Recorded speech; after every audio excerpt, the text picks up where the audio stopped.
Ira, um pecado ou uma virtude? Como evitar que a fome de justiça se torne em sede de vingança? Irai-vos e não pequeis, não se ponha o sol sobre a vossa ira.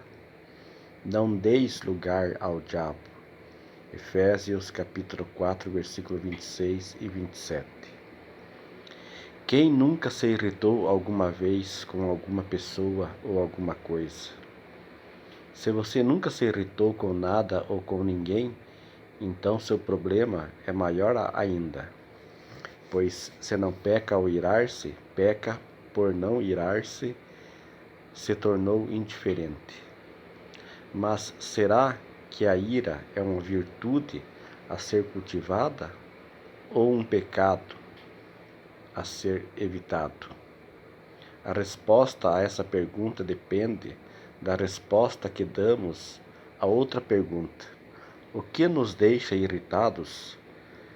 Se o que nos deixa irritados é o menino atrapalhando o trânsito e pedindo uma moeda, e não um sistema corrupto que permite que crianças sejam colocadas nessa situação, nossa ira é um pecado e não uma virtude.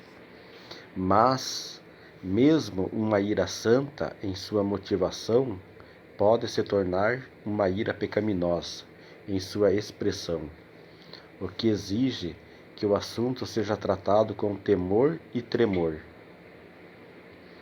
Não se trata de um assunto complicado, apenas complexo. Ou seja, mais do que conhecimento sobre o assunto, precisamos de entendimento do assunto. Nesse estudo trataremos de duas questões. A primeira é a diferença entre ira e raiva, e a segunda tratará de como se irar sem ficar com raiva.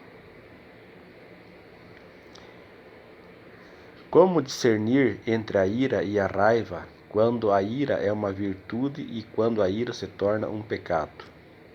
O homem de grande indignação deve sofrer o dano, porque se tu o livrares, ainda terás de tornar a fazê-lo. Provérbios 19, 19. A ira deixa de ser uma virtude para se tornar um pecado quando sua motivação é errada. A ira é tanto um efeito quanto uma causa de outro pecado. Ela pode ser originada do orgulho ou da inveja e originar o ódio, a murmuração e o ressentimento. Não há como haver um fruto bom de uma raiz ruim. Lembre-se que Deus nos julgará pelos nossos anseios e não simplesmente pelos nossos feitos. Tudo o que não nasce do amor é pecado. A ira se torna cólera, a coragem em atrevimento, etc. A ira deixa de ser uma virtude para se tornar um pecado quando sua expressão é errada. Como já foi dito na introdução, mesmo uma ira santa, em sua motivação, pode se tornar uma ira pecaminosa em sua expressão. O modo como expressamos a ira é tão importante quanto aquilo que a motivou. Se a expressamos com xingamentos, murmurações e agressões, ela é pecado. A ira deixa de ser uma virtude para se tornar um pecado quando seu alvo é errado. Jesus disse que qualquer que se irar contra seu irmão comete pecado. Isto é o que é relevante perante Deus. Não é tanto por que nos iramos, mas contra quem nos iramos. Precisamos atacar o mal e não o malvado. Precisamos odiar o pecado, mas continuar amando o pecador. É necessário desassociar o pecado do pecador. A ira deixa de ser uma virtude para se tornar um pecado quando sua finalidade é errada. Desejamos suprimir o mal para que um bem seja preservado? Nosso objetivo é defender a glória de Deus ou nossa reputação.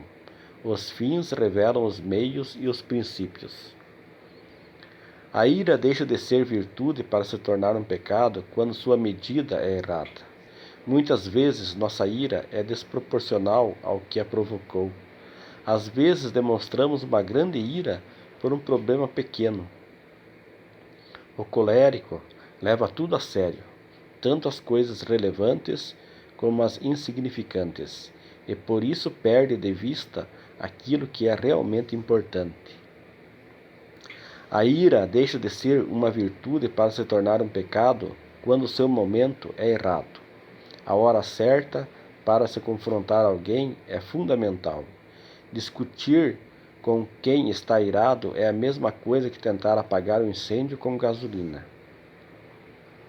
A ira deixa de ser uma virtude para se tornar um pecado quando sua duração é errada. Breve é o único tempo admitido para a ira. Lembro-me da história de dois irmãozinhos que haviam brigado e sua mãe disse a eles que não poderiam deixar que o sol se pusesse sobre a ira deles.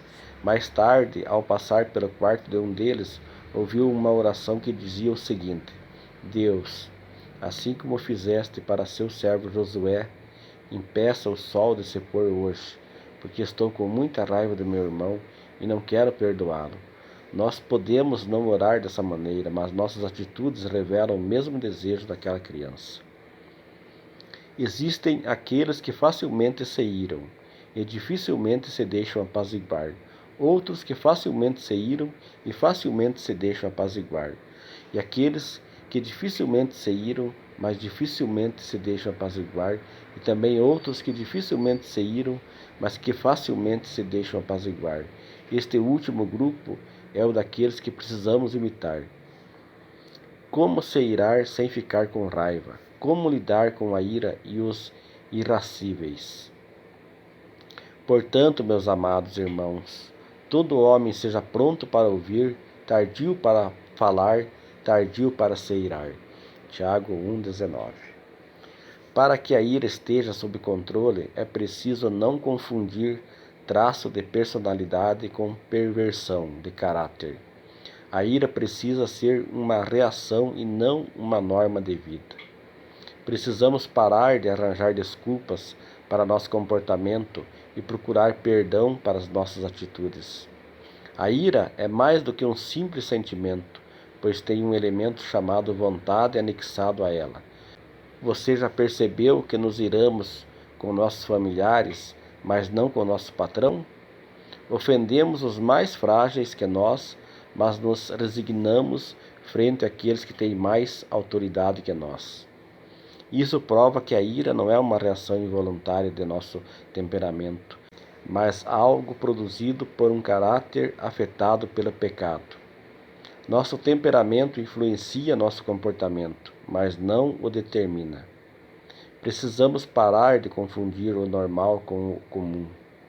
Não é porque todo mundo se comporta de uma maneira ou porque sempre temos agido e reagido de um modo que isso se torna normal.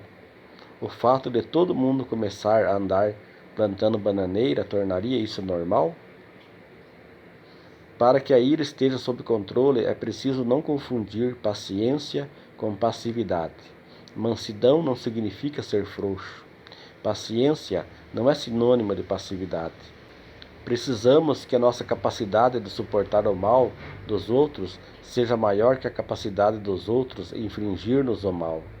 Temos que andar a segunda milha para que os que nos fazem sofrer se cansem. Muitas vezes a falta de ira em nós é sinal de indiferença e não sinal de um espírito tranquilo. Não somos resultado daquilo que fazem conosco, mas do que fazemos com aquilo que fizeram conosco.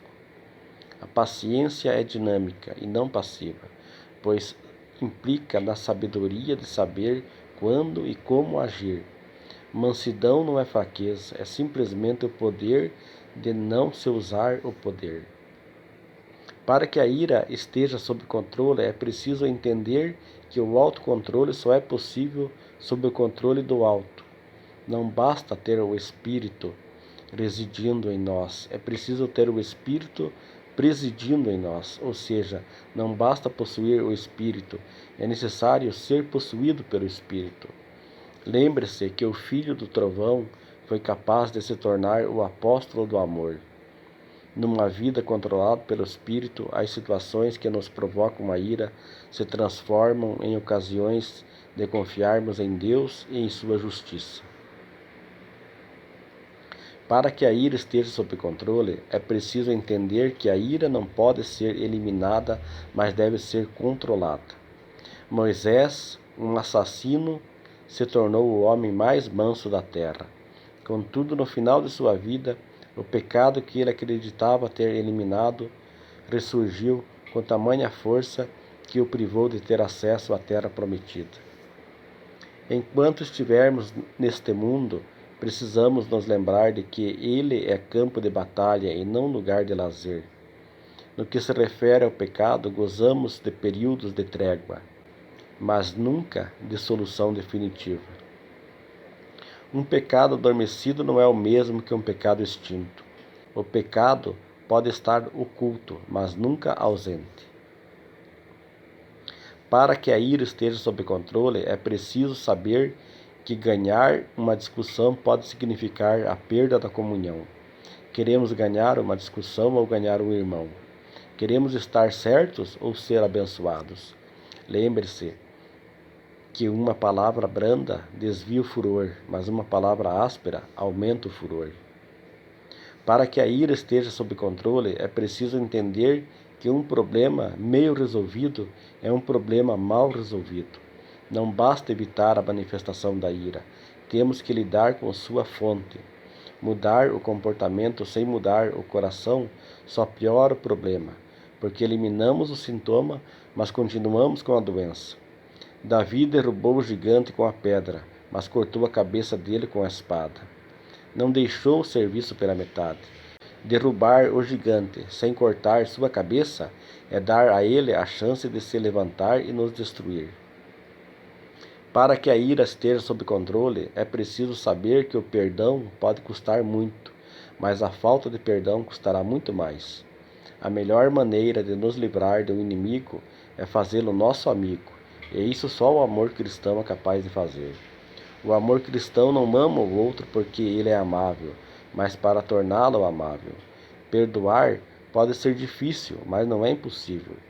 Qualquer um é capaz de se irar, mas capaz do perdão só aquele que é nascido do Espírito. Pagar o bem com o mal nos faz parecidos com o diabo. Pagar o mal com o mal nos faz parecidos com nossos inimigos. Pagar o bem com o bem nos faz parecidos com qualquer um. Mas pagar o mal com o bem é a única prova de que somos parecidos com Deus. Glória a Deus, aleluia. Muito obrigado a todos vocês que assistiram este vídeo. Que Deus abençoe vocês grandemente. Se inscreva no meu canal, deixe seu like, compartilhe o vídeo, ative o sininho e até o próximo vídeo, se Deus quiser. Amém.